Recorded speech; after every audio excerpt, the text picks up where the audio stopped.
আসো। বাহ, ভালো লাগছে, ভালো লাগছে।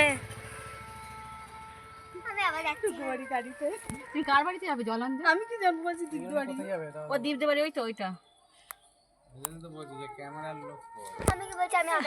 এই তোর মাকে কেমন লাগছে? তোর মাকে কেমন লাগছে? না, একটু আগে কি বললি? হ্যালো এভরিওয়ান, আপনারা কেমন আছেন? আর আমি অনেক দিন পরে নিয়ে এসেছি একটা নতুন ব্লগ। তো আজকে আমি চলে গিয়েছিলাম হচ্ছে আমার দিদির বাড়ি। আমার দিদির বাড়ি হচ্ছে ব্যান্ডেল থেকে একটু যেতে হয়। যারা আপনারা ব্যান্ডেলে থাকেন তারা অবশ্যই এটা চিনবেন, হচ্ছে বেহুলা। বেহুলা স্টেশনের ওখানে আমার দিদির বাড়ি। তো আমার দিদির ননদের বিয়ে ছিল, তো সেই কারণেই আমি চলে গিয়েছিলাম। আর আমাদের যেতে যেতে অনেকটা লেট হয়েছিল। তো মানে যেতে যেতে অনেক দুপুর হয়ে গেছিলো। লেট তো নয়, মানে অনেকটা লেট, দুপুর হয়ে গেছে। তো সেই কারণে আমরা প্রথমেই চলে গিয়েছিলাম হচ্ছে খেতে। এখানে এই দিদিটাই হচ্ছে ব্রাইড। আর এখন হচ্ছে রিচুয়ালস পালন করা হচ্ছে। একটা দড়ি ছিল, সেই দড়িটা একটা সুতো, দড়ি ঠিক না, এটা একটা সুতো। সুতোটাকে 7জন ছিল, 7জনার হাতে হাতে দিচ্ছিল। আর আগুন শেখার যে ব্যাপারটা সেটাও হচ্ছিল। তার আমরা যেহেতু অনেক লেট করে এসেছি, তো সেই কারণে আমরা অনেক কিছু দেখতে পারিনি, যেমন গায়ে হলুদ, তারপর অনেক কিছু রিচুয়ালস ছিল সেগুলো আমরা দেখতে পারিনি।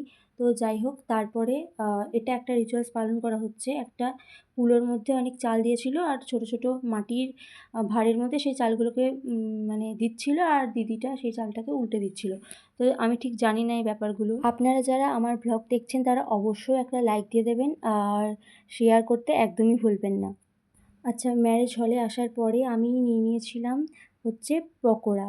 এখানে 2 টাইপের পকোড়া হচ্ছিলো, একটা চিকেন, একটা ভেজ। আমি যেহেতু ভেজ বেশি পছন্দ করি, তো আমি নিয়ে নিয়েছিলাম হচ্ছে। আমি যেহেতু অনেক লেট করে দিদি বাড়ি পৌঁছেছিলাম, তারপরে খাওয়া দাওয়া করে আমার মেকআপ করতে একদমই টাইম ছিল না। তো যতটুকুনি পেরেছি নিজে করেছি। আর এটা হচ্ছে আমার দিদি। আর তারপরে আমরা খাচ্ছিলাম হচ্ছে ফুচকা।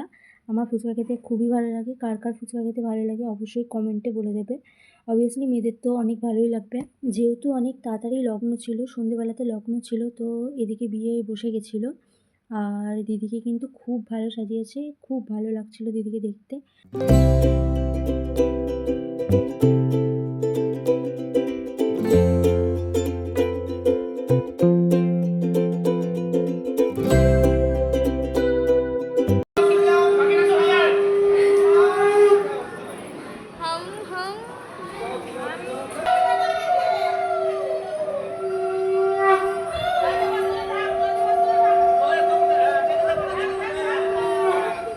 আর অনেক কষ্ট করে আমি সিঁদুরদানি ভিডিওটা করেছি, কারণ হচ্ছে যখন সিঁদুরটা পরাচ্ছিল তখন হচ্ছে ক্যামেরাম্যান একদম সামনে চলে গেছিলো দিদির।